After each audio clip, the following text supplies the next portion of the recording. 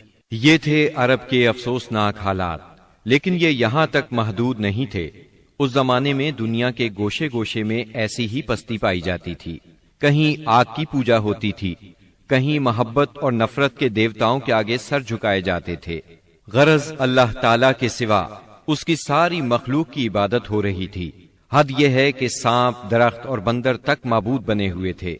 پتھر، جانور، چاند، سورج اور ستارے، یہاں تک کہ زمین پر رینگنے والے کیڑوں تک کی پرستش نے ساری دنیا کو شرک کا گڑھ بنا دیا تھا۔ ہر طرف جہالت کا اندھیرا اور شرک و کفر کی تاریکیاں چھائی ہوئی تھیں۔ ان سب میں صراط مستقیم گم ہو کر رہ گیا تھا۔